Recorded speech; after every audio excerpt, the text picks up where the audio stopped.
Recently release হয়েছে সাকিব খানের তাণ্ডব মুভিটি। একটি সাধারণ দিনের অপ্রত্যাশিত ঘটনায় বদলে যায় পুরো দেশের পরিস্থিতি। দেশের নামকরা টেলিভিশন চ্যানেল বাংলার অফিসে আচমকা হামলা করে একদল সশস্ত্র দুষ্কৃতকারী। মুহূর্তেই গোটা দেশে ছড়িয়ে পড়ে অস্থিরতা, আতঙ্ক এবং নানা প্রশ্ন। কেন এই হামলা? তাদের উদ্দেশ্যই বা কী? এসবের জবাব মিলবে পরিচালক রায়হান রাফি পরিচালিত মেগা স্টার সাকিব খান, জয়া আহসান, সাবিলা নূর অভিনীত সিনেমা তাণ্ডবে। শুরুতেই এই সিনেমার গল্পের প্রশংসা করতে হয়। আমার মনে আছে রায়হান রাফি গত বছরের শেষের দিকে টিভি ইন্টারভিউগুলোতে সিরিয়াস কিছু টপিক নিয়ে কাজ করার ব্যাপারটা জানিয়েছিলেন। সেই টপিকগুলো নিয়ে আমলনামা জাতীয় কাজ হতে পারে আমার ধারণা ছিল, তবে এমন সিরিয়াস সব টপিক যে কমার্শিয়াল সিনেমায় দেখব সেটা কখনো ভাবিনি। তাণ্ডব অবশ্যই কমার্শিয়াল ঘরানার এক অন্যরকম সিনেমা, যেখানে গল্প নিয়ে ভাবনার জায়গা আছে প্রচুর। গল্পের শুরুতেই সাকিব খানের এন্ট্রি সিনটা বেশ স্টাইলিশ লেগেছে আমার কাছে।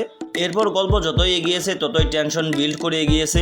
এরকম টান স্ক্রিন প্লে শুরুতেই মনোযোগ আকর্ষণ করতে সক্ষম হয়, তবে স্টোরি বিল্ড আপ করতে অনেকটা সময় দেওয়া হয়েছে প্রথমার্ধে, যার কারণে আপনার কাছে একটু স্লো মনে হতে পারে। এই জিনিসটা বেশ কয়েকবার মনোযোগে ব্যাঘাতও ঘটাচ্ছিল বটে। যাই হোক, গল্প আবারও ছন্দে ফেরে বিরতির আগের একটা দারুণ ফাইট সিনের মাধ্যমে। এরপর সেকেন্ড হাফে গিয়ে গল্প আরও বেশি এঙ্গেজিং হয়ে ওঠে। সেকেন্ড হাফের একটা লম্বা অ্যাকশন সিকোয়েন্স এই সিনেমার প্রাণ সঞ্চার করেছে। এরকম একটা hand to hand fight sequence Bangla সিনেমায় খুবই রেয়ার বলা যায়। এই অংশেই এসে বুঝতে পারলাম কেন তাণ্ডবের সংশোধিত ভার্সন ছাড়পত্র পেয়েছে। এরপর সিনেমায় আসা পরপর টুইস্ট, ক্যামিওস এক আলাদাই আবহাওয়া তৈরি করছে সিনেমা হলে। পিওর মেসি ব্যাপার সেবার আর কি। অতঃপর ক্লাইম্যাক্সে দর্শকদের অপেক্ষার পারদ অনেকটা উস্কে দিয়ে হলছাড়া করলো তাণ্ডব। পুরো সিনেমা জুড়ে সাকিব খানকে বেশ কয়েকটা লুকে দেখতে পাওয়া গেছে। সাকিব খান জাস্ট ফাটিয়ে অভিনয় করেছেন প্রতিটি চরিত্রে, প্রতিটি লুকে। চরিত্রের প্রয়োজনে এই বান্দা নিজেকে যতটা পারা যায় ভেঙেছেন। সিনেমায় লম্বা একটা সময় সাকিব খান গলার টোন পরিবর্তন করে কথা বলেছেন, যা কিনা খুবই কষ্টকর একটা কাজ। সাকিব খানের এমন ডেডিকেশনকে আরও অ্যাপ্রিসিয়েট করছি। অ্যাকশন সিকোয়েন্সগুলো সাকিব খান দারুণভাবে পুল অফ করেছেন। পাশাপাশি পর্দায় সাকিব খানের সাথে সাবিলা নূরের কেমিস্ট্রি দেখতে মন্দ লাগেনি। দুজনকেই বেশ ভালোই লেগেছে আমার কাছে। রিপোর্টার চরিত্রে জয়া আহসানের কাজ বেশ ভালো ছিল। দীর্ঘ 9 বছর পর কমার্শিয়াল সিনেমায় ফিরলেন তিনি। বুঝতে বাকি নেই যে তিনি কেন তাণ্ডবকে হা বলেছেন।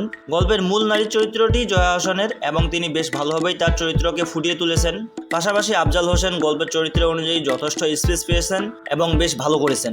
FS নাইম আর একটু স্পেস পেলে মন্দ হতো না, তবে যেটুকু সময় স্ক্রিনে ছিলেন ভালো করেছেন। ফজলুর রহমান বাবু, সুমন আনোয়ার আর সিনেমায় যে দুজন ক্যামিও দিয়েছেন তাদের কাজ আসলেই বেশ ভালো ছিল। সিনেমায় মোট 5টি গান রয়েছে।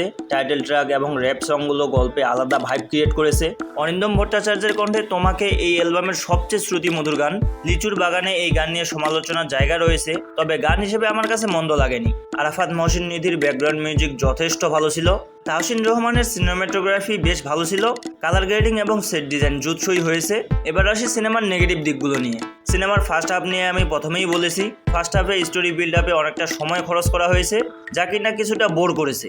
সাকিব খান এবং সাবিলা নূরের কেমিস্ট্রি পর্দায় দেখতে ভালো লাগলেও সাবিলা নূর সিনেমায় নিজের এক্সট্রা কোনো ভ্যালু অ্যাড করতে পারেনি। ওনাকে মূল চরিত্র বলা হলেও সিনেমা দেখার সময় ওনার চরিত্রটা ক্যামিও রোলের মতোই মনে হয়েছে। এদিক থেকে বরং জয়া আহসানের চরিত্রটিকেই লিড রোল বলা যায়। সব মিলিয়ে এই ছিল আমার দৃষ্টিতে তাণ্ডব মুভিটি। এই ঈদে পাওয়ার প্যাক্ট কিছু দেখতে চাইলে তাণ্ডব দেখুন, যা বক্স অফিসে এখনও তাণ্ডব চালিয়েই যাচ্ছে। তো ফ্রেন্ডস, এই ছিল আজকের ভিডিও। তাও যদি ভিডিও রিলেটেড কোনো ডিটেলস মিস হয়ে থাকে তাহলে কমেন্টে অবশ্যই জানাবেন। আর ভিডিও ভালো লাগলে সাবস্ক্রাইব করতে ভুলবেন না। এছাড়া জয়েন হতে পারেন ইনস্টাগ্রাম, টুইটারে, ডিসক্রিপশনে সবগুলো লিঙ্ক দেওয়া আছে। This is Rifat Sarkar and you are Assam.